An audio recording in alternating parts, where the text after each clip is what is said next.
Kings Marathi story. एकीचं बळ आणि बेकीचा काळ। जंगलात एक सिंह राहत होता। जंगलात शेजारी हिरवगार गवताचं कुरण होतं। कुरणात 4 बैल चरत होते। बैल तरुण होते आणि बरीच शिकार मिळाली बघून सिंह त्यांच्यावर चालून गेला। एखाद्या बैलाला झडपेत खाली पाडावं आणि जंगलात ओढून न्यावं असा सिंहाचा बेत होता। आनंदात चरणाऱ्या बैलांनी जवळ येणारा सिंह बघता शेपट्या उंचावल्या।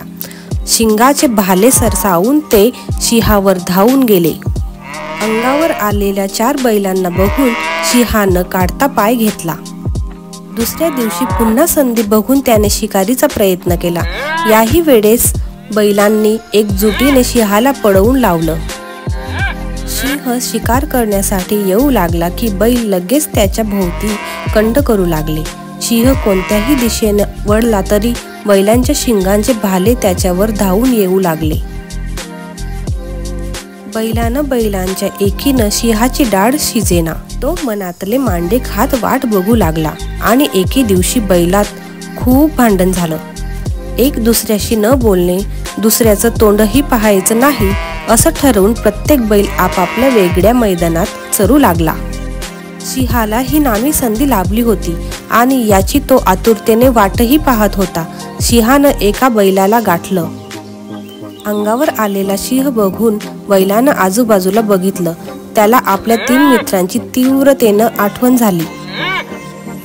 बैलानं एकट्यानं प्रतिकार करायचा प्रयत्न केला पण सिंहापुढे त्याची दाढ शिजली नाही। काही दिवसांनी दुसऱ्या बैलाचा नंबर लागला। असं करत करत 4ही बैलांचा निकाल लागल्यानंतर सिंह तृप्त झाला। समाधानानं ढेकर देताना स्वतःशी म्हणाला,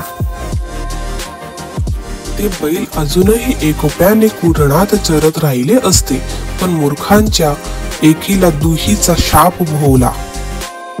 तात्पर्य, एकीचं बळ असलं की संकटाचा पहाडही चढून जाता येतो पण घरभेदीपणा अन दुहीमुळे मात्र सर्वनाश ठरतो। तर मित्रांनो, कशी वाटली तुम्हाला आजची गोष्ट? आवडली ना? आवडली असेल तर प्लीज लाईक करा, आमच्या चॅनलला सबस्क्राईब करा। थँक्यू।